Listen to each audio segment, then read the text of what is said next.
Few characters in Middle-earth embody the decline of greatness quite like Saruman. He wasn't your typical villain, nor a blind servant of evil. No, his story is far more tragic and complex. He began as the greatest of the Istari, sent to protect the world, but ended as a powerless wanderer betrayed by his own pride. And if you think this is just another tale of a corrupted wizard, brace yourself. Saruman's downfall is one of the greatest warnings in all of J.R.R. Tolkien's work. Imagine having all the knowledge, all the wisdom, and every opportunity to guide a world toward the light, only to throw it all away because you believed you knew more than everyone else. That's what makes Saruman so fascinating. He didn't start out as a villain, but he made a series of small decisions that one by one transformed him into something far worse than what he had once vowed to fight against. He didn't just want to defeat Sauron, he wanted to outdo him, and it was precisely that ambition that sealed his fate. This isn't merely a story about a fallen wizard. It's a lesson about how power seduces, how pride blinds, and how often our greatest enemies aren't out there, but reside within ourselves. Saruman believed he could control the darkness without being consumed by it, that he could play the enemy's game without becoming a pawn. But there's something he forgot. No one challenges fire without getting burned. So if you want to understand Saruman's rise and fall, you need to look beneath the surface. How did he become the leader of the Istari? When did he start straying from the path? What was the exact moment when he stopped being a white wizard and turned into a tyrant? And above all, what can we learn from his story to avoid falling into the same traps? This is the journey we're about to explore. And believe me, every detail matters. Before he was known as Saruman, he was Curunir, the oldest and wisest of the Istari, sent to Middle-earth with a clear purpose, to counter the rise of Sauron without resorting to brute force. A curious detail, the Istari were not mere wizards, but Maiar spirits shaped by the will of the Valar. Imagine being tasked with protecting a world without being able to impose your authority directly, only through influence and knowledge. It's like trying to save a city from political corruption without becoming a tyrant. A huge challenge, isn't it? As the eldest of the Istari, Saruman naturally assumed the group's leadership, a responsibility that, at first, seemed perfectly suited to his profile. He wasn't impulsive like Gandalf, nor aloof like Radagast. On the contrary, he possessed a sharp intellect and a genuine desire to understand the mysteries of creation. But here's the problem. When someone begins to overestimate their own intelligence, the line between wisdom and arrogance becomes thin. And from early on, Saruman enjoyed walking right along that edge. J.R.R. Tolkien didn't design Saruman as a one-dimensional villain. He didn't start his journey with dark intentions, nor was he driven by a desire for destruction. His interest lay in power as a tool for order, a concept that still resonates today. Think of world leaders who, throughout history, began with noble intentions, but ended up sacrificing their principles in the name of efficiency. Saruman's story is not just a fantasy tale. It's a reflection of real dilemmas. Upon arriving in Middle-earth, he established his base at the White Council alongside figures like Elrond and Galadriel. At first glance, it appeared to be a united front against darkness. But here's the detail many overlook. Within that council, Saruman already harbored the shadows of envy and pride. Gandalf, his brother in order, displayed a wisdom that irritated him. He realized he wasn't the only one who possessed knowledge, and that bothered him deeply. Deep down, he wanted to be the sole decipherer of the world's mysteries. Thus, from a leader and scholar, Saruman began to evolve into a man of more secret ambitions. He saw the fight against Sauron not just as a duty, but as an opportunity. The truth is, people often don't fall into corruption all at once. They take little shortcuts, justify small transgressions, and before they know it, they find themselves on the other side. The first step? An obsession with control. And Saruman would soon learn that the pursuit of power can turn even the wisest into pieces of the very game they sought to win. Many people think that J.R.R. Tolkien's work is simply a classic battle between good and evil, as if it were a straightforward tale of heroes versus villains. But the truth is very different. Tolkien didn't write shallow stories. His characters are complex, full of nuances, tough choices, and unpredictable consequences. Saruman, for example, wasn't a monster from the start. He had a noble role, an important mission, but gradually his own arrogance diverted him from the path. Who hasn't seen someone get lost in their own pride, thinking they know better than everyone else? And that's one of the most fascinating points of Tolkien's narrative. Not every enemy started out as an enemy, and not every ally is immune to a fall. Boromir, for instance, wasn't a villain, yet he succumbed to the desire to use the One Ring to save Gondor. Denethor, the steward, wasn't a cruel tyrant, but his despair led him to ruin. The same goes for Saruman. He didn't turn against the others all at once. It was a process, an accumulation of small, wrong decisions. And if you stop to think about it, how many people don't follow the same path in the real world? Tolkien also makes it clear that corruption doesn't always come in the form of violence or brutality. Often it disguises itself as rationality, as a desire for efficiency and control. Saruman didn't want to dominate Middle-earth because he loved destruction. He saw himself as an ideal ruler, someone capable of making better decisions than others. How many leaders in history started like that? Dictators, politicians, even top executives, many began believing they knew what was best for everyone. And what makes this story even more fascinating is that Gandalf could have followed the same path. After all, he was also an Istari, possessed wisdom and faced similar challenges. But there was one crucial difference: humility. Gandalf never placed himself above others, never believed that Middle-earth's fate rested solely on his shoulders. Saruman, on the other hand, began to see himself as an indispensable piece on the board, a person who could and should control the game. That's when he started to lose. Tolkien teaches us that the line between hero and villain is much finer than it seems. What separates a character like Saruman from Gandalf isn't a lack of power or intelligence. It's the way they choose to use them. Saruman wanted to shape the world in his own image. He believed that only he had the correct vision, but Middle-earth doesn't need masters, only guides. And that was a lesson he, unfortunately, refused to learn. When the Istari were sent to Middle-earth, it wasn't to govern, but to guide. The Valar knew that if they descended in their full form, they would dominate the lesser races rather than help them. Saruman, as the leader of the group, was supposed to be the beacon of resistance against Sauron, but over time he began to question that approach.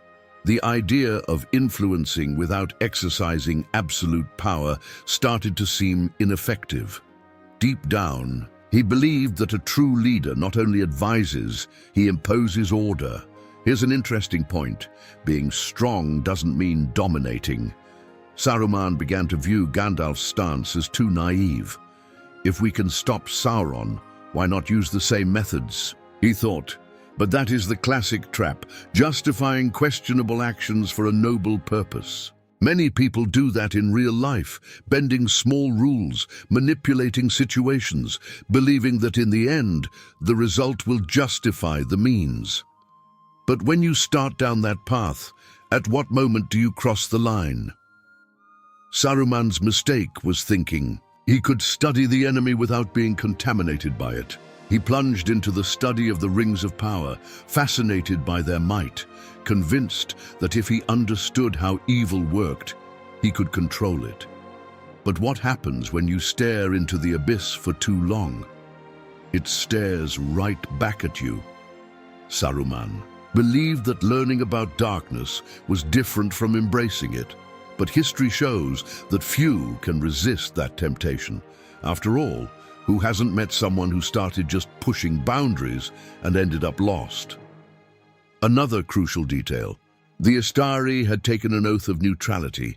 They were not to act as kings or generals, only to inspire those who could change Middle-earth's fate. But Saruman saw this approach as weakness, and that is an important lesson. Often, true power lies in patience and wisdom, not in control. The world's greatest leaders aren't those who impose rules, but those who inspire change. Gandalf understood that. Saruman did not. And so, the wisest of the Istari convinced himself that he could use the enemy's weapons against him. But here's the problem. When you wear the chains of evil, thinking you can remove them whenever you want, you soon discover that they tighten more than you imagined. Saruman's downfall didn't happen overnight. Like all corruption, it began subtly, almost imperceptibly. The first step was his decision to delve deeper into the study of the rings of power, believing he could decipher their secrets without succumbing to the temptation to use them. But that is a classic error, thinking you can play with fire without getting burned. In 2851 of the Third Age, during the White Council, Saruman was already hiding ulterior motives. While the others saw Sauron as an enemy to be fought, he was already considering another possibility, controlling him instead of simply destroying him. That thought changed everything. The Saruman, who had once been the leader of the Istari, began to see power as an end in itself. He convinced the council not to attack Dol Guldur, Sauron's stronghold, not because he feared confrontation, but because he wanted time to search for the One Ring for himself. Here's the irony: he didn't want to serve Sauron, but to outdo him. How many times in history have we seen this same mistake? People trying to master forces they don't understand, thinking they're smart enough to control them. From that moment on, everything changed. Saruman began to seek ways to expand his influence, increasing his network of spies and reinforcing his fortress in Isengard. But an important detail: he didn't see himself as a traitor. He still believed he was acting for the good of Middle-earth, only in a smarter way. But is the easy way always the right one? That's how great figures in history have fallen, justifying their actions with supposed good intentions until they realized, too late, that they were no longer the same. And, as with anyone who gets too close to danger, Saruman began to change. His robes, once white, started displaying iridescent hues, reflecting his new philosophy. White can be divided into many colors. The problem with that view: when you relativize everything, you lose the foundations that keep you grounded. When everything becomes a matter of perspective, the line between right and wrong disappears. And without that line, it becomes easy to justify anything. That was how Saruman took his first major step toward perdition, not with a battle cry, but with a whisper of ambition. Yet he still believed he was in control. What he didn't know was that a much greater force was already watching his moves. When Gondor entrusted Orank to Saruman, no one imagined that that tower would one day become the epicenter of his betrayal. Built by the ancient Númenóreans, Orank was an impregnable fortress, with black stone walls so hard that not even the blows of the mightiest axes could crack them. To anyone else, it would have been just a refuge. But to Saruman, it was a throne disguised as a fortress. A place where he could operate away from the eyes of the other Istari, nurturing his own plans and ambitions. But the real turning point came with the discovery of the palantir, one of the 7 elven seeing stones. At first, Saruman used this relic only for espionage and communication. He believed he could use it to his advantage, like a king watching over his subjects without being seen. The problem: he wasn't the only one looking through the stone. Sauron already controlled another palantir, and through it he cast his invisible claws over the White Wizard's mind. And here's a powerful warning. When you think you're manipulating a dangerous tool, sometimes it's the tool that's manipulating you. Little by little, Saruman became a prisoner of his own curiosity. He believed he could observe Sauron without being influenced, but the power of darkness doesn't seduce overtly. It seeps in like a slow poison, disguised as logic. At first, Saruman convinced himself he was merely learning.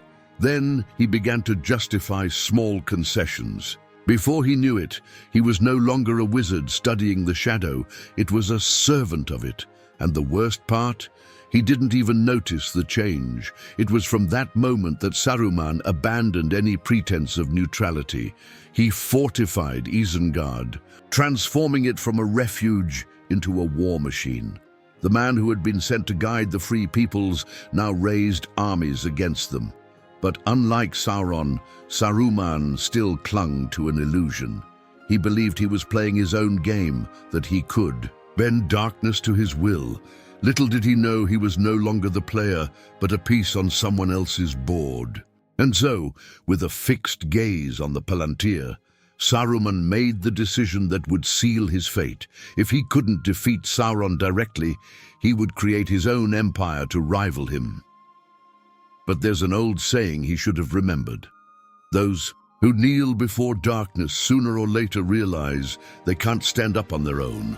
The greatest irony in Saruman's story is that he never wanted to be a servant. On the contrary, he saw himself as a master, a strategist who could manipulate the forces of evil without being corrupted by them. But what he failed to realize was that no one toys with Sauron without consequences. Through the palantir, the Dark Lord wasn't just watching Saruman, he was slowly molding his thoughts. Not through direct orders, but with subtle suggestions, well-placed doubts, and an almost invisible poison, the illusion of control. Saruman came to believe that Sauron was inevitable, that resistance was futile, and that the only way out was to ally with the strongest. This is a classic trick of evil forces, to make you give up before the battle even begins. He began to repeat the enemy's words, not because he was forced to, but because he had convinced himself that they made sense. How often does this happen in the real world? Brilliant people who, out of fear or ambition, abandon their principles and end up serving something they once despised. But there was a second layer to this influence. Saruman didn't just want to join Sauron, he wanted to outdo him.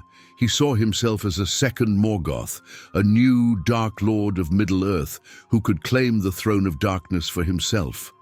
That's when he embarked on his most dangerous experiment, creating the Uruk-hai, a new breed of orcs, stronger, more resilient, and above all loyal to him and not to Sauron.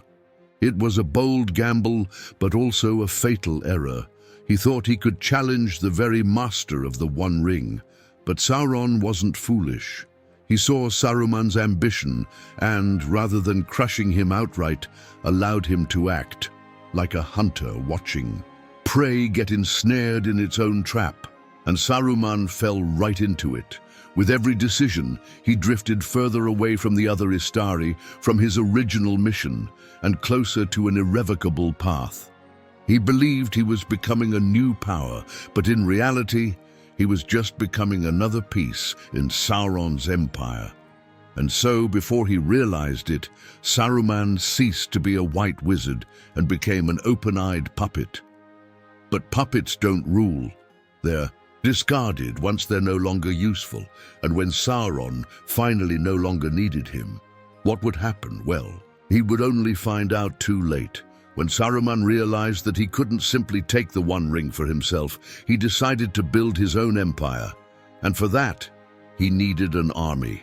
But not just any army. Something new, something superior, something that could rival the forces of Sauron and the free realms of Middle-earth. That's how he created the Uruk-hai, a new breed of orcs, stronger, faster, and unafraid of sunlight. If Sauron's orcs were brutal beasts, Saruman's Uruk-hai were perfect war machines, and that was a decisive step toward his ruin. To transform Isengard into a military power, he mercilessly destroyed the surrounding forests, exploiting natural resources without pity. This not only caught the attention of the Ents, but also symbolized his final transformation. Saruman was no longer a wizard, but an industrial despot, driven by an insatiable thirst for power. How many times have we seen this in history? Men who destroy everything around them to feed their ambitions, believing that the end justifies the means. His greatest mistake, however, was underestimating Rohan. He believed that a coordinated attack with his new troops could overthrow Theoden and seize control of the region. But here's the catch. War isn't just a numbers game, it's a contest of hearts and wills, and it was precisely Rohan's resistance, spurred on by Gandalf, that showed Saruman's plan wasn't as infallible as he imagined. In the end, his war was not just against human realms, but against the very forces that govern Middle-earth's destiny. With every move, Saruman drifted further from strategy and sank into despair. He was no longer a calculating leader, but a dictator trying to hold together an empire crumbling before it could even consolidate. When his Uruk-hai were defeated at Helm's Deep, he finally realized what he had long refused to admit. He wasn't a player on the board. He was merely a pawn being removed from the game. And so, as his army fell in battle, Saruman found himself increasingly isolated, with fewer and fewer options. But the worst was yet to come, because while he stared at the battlefields, he failed to notice that the true threat to his fortress was coming from the forests. Saruman had always believed that knowledge and strategy were his sharpest weapons, but there was something he never took seriously: the power of nature. While he focused on building armies and forging alliances with dark forces, the Ents were watching. They saw the forests of Isengard destroyed to feed the wizard's greed and decided it was time to act. And so, led by Treebeard, they marched to attack. What happened next wasn't a mere battle. It was the very Earth's revenge against Saruman's corruption. The Ents were ancient beings, peaceful by nature yet as powerful as few could imagine. When they attacked Isengard, the walls fell as if they were made of paper. The war machines were crushed, and the rivers were set free to flood the fortress. Everything Saruman had built over decades was destroyed in a matter of hours. Here's a lesson that echoes in our world as well. When you mess too much with nature, it always finds a way to fight back. Trapped in his own tower, Saruman watched everything crumble before his eyes. The wizard who once saw himself as the ruler of Middle-earth was now nothing more than a prisoner surrounded by his own mistakes. The humiliation was complete when Gandalf arrived and, before everyone's eyes, stripped him of his title as a wizard. Imagine spending centuries believing you were the wisest being in the world, only to have your authority torn away in front of your enemies. It was the final blow to his arrogance. But the worst was yet to come. No one came to his aid. Neither Sauron, nor the Uruk-hai, nor the men he had tried to manipulate. Saruman realized that when you build power through fear and betrayal, you never have true allies. Only temporary followers who vanish when you can no longer offer them any advantage. And that, perhaps, was his greatest punishment. Isolation, oblivion, silence. And so, trapped in Orthanc, Saruman lost everything he once believed he controlled. But even in defeat, he hadn't learned his lesson, and that would lead him to commit his final, grave mistake. Defeated, humiliated, and powerless, Saruman could have accepted his fate and sought redemption. But the truth is that some people never learn. Even after losing Isengard, even after being expelled from the Order of the Astari, he still saw himself as a great strategist, someone who could recover everything. But without an army, without allies and without resources, only one destiny remained: exile. And that's how Saruman, once the wisest of wizards, found himself reduced to a drifting wanderer, searching for a new place to impose his will. Fate led him to the Shire, where he assumed the name Sharky and transformed it into a reflection of his own decay. He destroyed the peaceful essence of that place, installing factories, polluting the rivers, and reducing the hobbits to servants of his small industrial empire. If he once dreamed of ruling all of Middle-earth, now his power was limited to a small patch of land governed through misery and fear. But here's the detail: he still believed he was in control. Only the Shire wasn't Isengard, and the hobbits weren't as fragile as they seemed. When Frodo, Merry, Pippin, and Sam returned from the War of the Ring, they found their home unrecognizable. But contrary to Saruman's expectations, they did not bow down. The Shire rebellion was swift, and his power was undone without any grandeur. In the end, it wasn't a great army that defeated Saruman. It was those he had always despised. And that is the real blow to the arrogant, being defeated by those they underestimated. Defeated once again, with no more followers, Saruman finally met his end at the hands of Grima Wormtongue, his last and miserable servant. The very man he had used and manipulated for years was the one who killed him without ceremony in a fit of rage and despair. And in that final moment, Saruman watched his spirit be rejected by the very essence of the world. His power shattered, his soul too corrupted to journey west, and thus it dissipated into the wind, without legacy, without salvation, without any remembrance of who he once was. And here lies the greatest irony. Saruman believed he could become a new Dark Lord of Middle-earth, but in the end, he died as a forgotten, betrayed, insignificant man. His story is not just that of a villain. It's a warning. Power is not eternal. Unbridled ambition leads to ruin, and those who try to control everything end up with nothing. Saruman's story is not merely about a wizard who fell from grace. It's a wake-up call. He began as one of the wisest beings in Middle-earth, but his uncontrolled ambition turned him into nothing more than a puppet of evil. And how often does that happen in the real world? People driven by a desire for control end up enslaved by the very thing they tried to dominate. Saruman failed to see that in trying to manipulate the shadows, it was the shadows that manipulated him. Now, think about it. How many times have you seen someone fall into the same trap? Leaders who started with good intentions and were consumed by a thirst for power? People who just wanted a little more control, a little more advantage, and before they knew it, became unrecognizable? Saruman's great mistake wasn't wanting victory. It was believing he could achieve it by any means necessary without paying the price. And here's the real shock. Saruman could have chosen a different path. He had many chances to step back, to reassess, to realize he was going too far. But pride wouldn't allow it. And what about you?